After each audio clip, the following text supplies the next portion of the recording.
नमस्कार दोस्तों, आज हम इस वीडियो में एससी और ST caste certificate online apply करना सीखेंगे। अगर आप किसी भी स्टेट से हैं और आप कास्ट सर्टिफिकेट के लिए अप्लाई करते हैं तो उसके लिए आपके रिलेशंस में अगर किसी का कास्ट सर्टिफिकेट बना है तो उसके बेसिस पे आप इजीली कास्ट सर्टिफिकेट बनवा सकते हैं। लेकिन यदि आपके पास पैटर्नल साइड से किसी का कास्ट सर्टिफिकेट नहीं बना है तो उस समय आप किस तरह से अप्लाई करेंगे हम देखेंगे इस वीडियो में पूरा। तो आज स्पेशल में दिल्ली के लिए, जो दिल्ली से हैं या कहीं दूसरे स्टेट से माइग्रेट होकर यहाँ आए हैं तो उसके लिए ये कास्ट सर्टिफिकेट कैसे बनेगा उसके बारे में हम इस वीडियो में जानेंगे। तो वीडियो को स्किप मत कीजिए, लास्ट तक देखिए ताकि कुछ मिस्टेक ना हो। और आप ऑनलाइन अप्लाई करते हैं उस पर डॉक्यूमेंट क्या क्या जमा करना है, ये सारी चीज़ें हम जानेंगे ताकि आपका एप्लीकेशन रिजेक्ट ना हो। तो चलिए शुरू करते हैं। मैं गूगल पे चला जाता हूँ। तो यहाँ आपको सर्च बॉक्स पे लिखना है ई डिस्ट्रिक्ट, यहाँ नीचे आ रहा है, उसी पे क्लिक कर दीजिए। और ये इंटरफेस आप देख रहे हैं, यहाँ पे फर्स्ट लिंक पे ही आप क्लिक कर दीजिएगा। क्लिक करने के बाद यहाँ पॉपअप हटा दीजिए। उसके बाद यहाँ रजिस्ट्रेशन एट ई डिस्ट्रिक्ट, यहाँ पे दो ऑप्शन आपको नज़र आ रहे होंगे, एक न्यू यूज़र और एक रजिस्टर यूज़र। अगर आप न्यू यूज़र हैं तो कैसे बनाना है आईडी, इसके बारे में मैं ऑलरेडी एक वीडियो बना चुका हूँ। तो आई बटन पे आपको लिंक नज़र आ रहा होगा, वहाँ से आप डायरेक्ट जा सकते हैं। तो हमारे पास ऑलरेडी रजिस्टर यूज़र हैं तो मैं रजिस्टर यूज़र पे क्लिक करता हूँ। उसके बाद यहाँ आपको रजिस्टर यूज़र आईडी देना है, उसके बाद पासवर्ड, फिर आप कैप्चा कोड इंटर कीजिए, फिर लॉगिन पर क्लिक कर दीजिए। मैं लॉगिन पे क्लिक कर दे। क्लिक करते ही यहाँ पे आप जिसके लिए अप्लाई कर रहे हैं या तो यहाँ उसके सारा डिटेल यहाँ नज़र आ जाएगा आपको, जितना भी उसका एड्रेस और फ़ोन नंबर वगैरह। तो उसके लिए आपको क्या करना है, यहाँ पे आपको अप्लाई ऑनलाइन नज़र आ रहा होगा, उसके नीचे अप्लाई फॉर सर्विस, इस पर क्लिक कर दीजिए।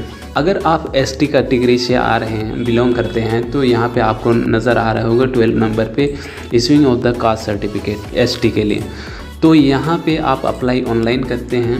अब यहाँ पे अपना पर्सनल डिटेल चेक कर लीजिए, अगर सही है तो कंटिन्यू पे क्लिक कीजिए, अगर कुछ मिस्टेक है एड्रेस वगैरह तो यहाँ पे एडिट पे क्लिक कर दीजिएगा। उसके बाद कंटिन्यू पे क्लिक कर दीजिए। उसके बाद यहाँ आप देख सकते हैं, यहाँ पे फॉर्म पे आ गया कि आपका entry form for the details related to issuing of the caste certificate means SC के लिए। यहाँ पे आप applying for the which state, यहाँ पे अगर आप दिल्ली करते हैं तो यहाँ पे नेम ऑफ द कास्ट, यहाँ पे बहुत सिस्टम पे ट्राई किया लेकिन ये ड्रॉप डाउन ऑप्शन नहीं खुल रहा है। बाकी सारा आ रहा है ये सारा चीज़, लेकिन यहाँ पे जो नेम ऑफ द कास्ट है अगर आप दिल्ली सेलेक्ट करते हैं तो उसके लिए नहीं आता है। तो इसीलिए मेरा सजेशन ये है कि आप ऑफलाइन ही जाइएगा। ऑफलाइन के लिए मैं एक अलग से ये आप फिलअप करके ऑफलाइन वहाँ पे जमा कर दीजिएगा। सेम प्रोसीजर है, यहाँ पे कोई ज़्यादा कम्प्लेक्स नहीं है, तो आप पढ़ के इसको वहाँ पे जा सकते हैं। अब मैं बताता हूँ एससी सर्टिफिकेट आप कैसे अटेंड कर सकते हैं।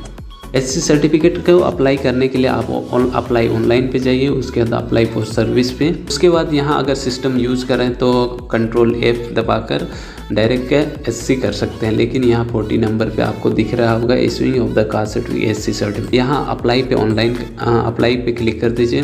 उसके बाद कंटिन्यू पे क्लिक करते ही यहाँ आपको जो डिटेल इंटर करना है वो सारे मिल जाएगा।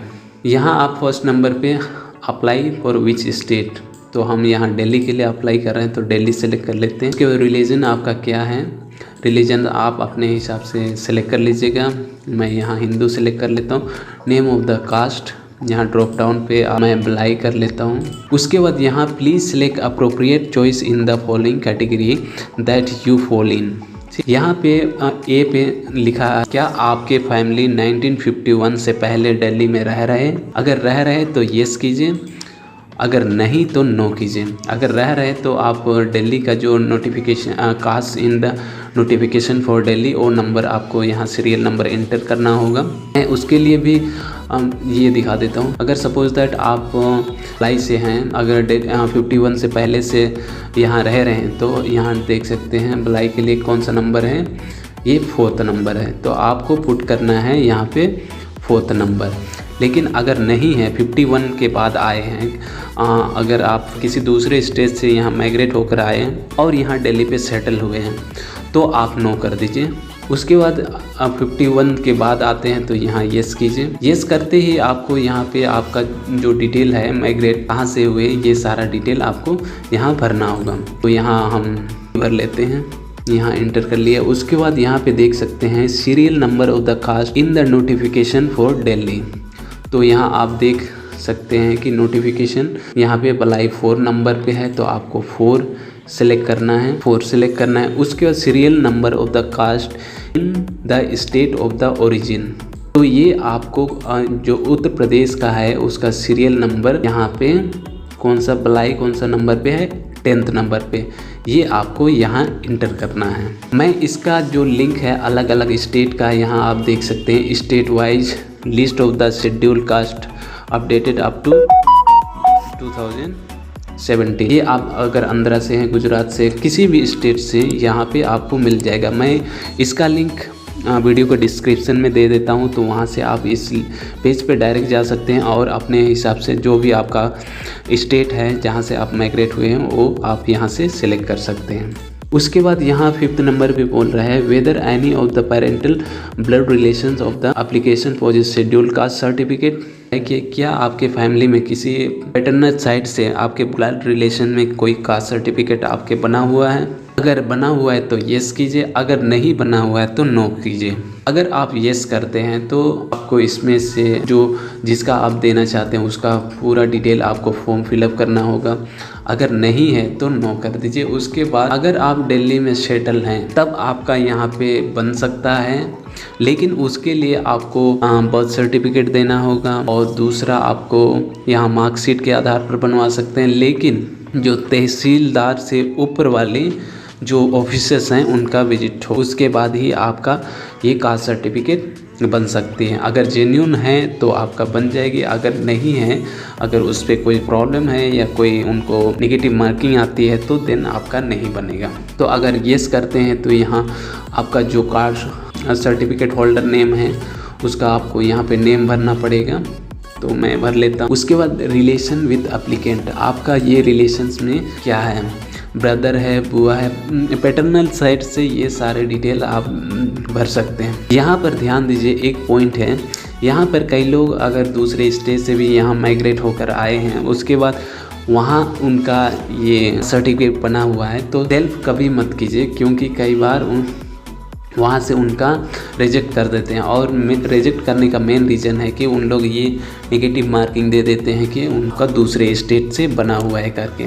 अगर आपका पेरेंट का ये दूसरे स्टेट से बना हुआ है तो यहाँ से पेरेंट का दीजिए, मतलब पैटर्नल साइड से, इसमें से ये सारे डिटेल दे सकते हैं। मदर का मुझे थोड़ा डाउट है, लेकिन अगर इन्होंने दिया है तो उसको भी आप दे सकते हैं। तो ये ब्रदर लगा देता हूँ। उसके बाद यहाँ पे आपको एड्रेस फिल करना है। उसके बाद आपका relation belong to state, caste relative हम यहाँ पे उत्तर प्रदेश कर देते हैं। उसके बाद यहाँ पे जो भी है आप भर दीजिएगा, मैं ये भर दिया हूँ।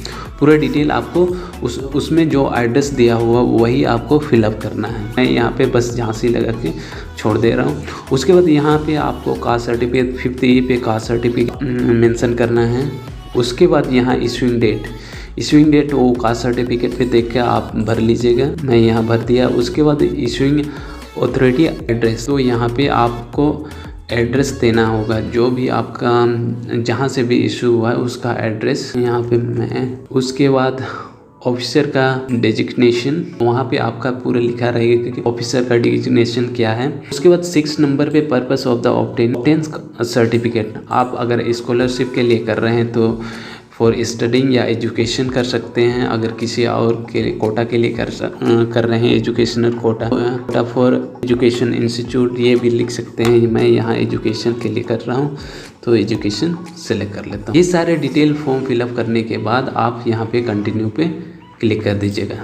क्लिक करने के बाद यहाँ आपको जो कास्ट प्रूफ है जो आपने दिया था उसका आपको अपलोड करना है। उसके बाद आपको एक आईडी प्रूफ देना होगा, एक परमानेंट एड्रेस का प्रूफ, फिर प्रूफ ऑफ द रिलेशंस, फिर यहाँ पे रेजिडेंट प्रूफ, फिर रेजिडेंस प्रूफ बिफोर द 1951। अगर नहीं है तो कोई दिक्कत नहीं है। और सेल्फ डिक्लेरेशन एक आपको अपलोड करना है। सेल्फ डिक्लेरेशन के लिए क्या करना है कि यहाँ आप अपलोड पे क्लिक कर दीजिए। क्लिक करने के बाद यहाँ पे आपको नज़र आ रहा होगा जनरेट सेल्फ डिक्लेरेशन फॉर्म। तो यहाँ से आप देख सकते हैं ये सारा डिटेल आपका यहाँ पे आ जाएगा। इसके लिए क्या करना है कि यहाँ पे आप सिग्नेचर कीजिए, यहाँ पे न्यू दिल्ली बस सिग्नेचर करना है आपको। तो चलिए हम डॉक्यूमेंट अप्लाई करते हैं। जैसे कास्ट सर्टिफिकेट यहाँ पे अपलोड पे क्लिक कर दीजिए और यहाँ पे नीचे caste certificate from parental side से आपको यहाँ अपलोड कर। उसके बाद सेलेक्ट द डिपार्टमेंट। अगर आप हरियाणा से हैं ठीक है, अगर नहीं है तो यूपी डिस्ट्रिक्ट से हैं।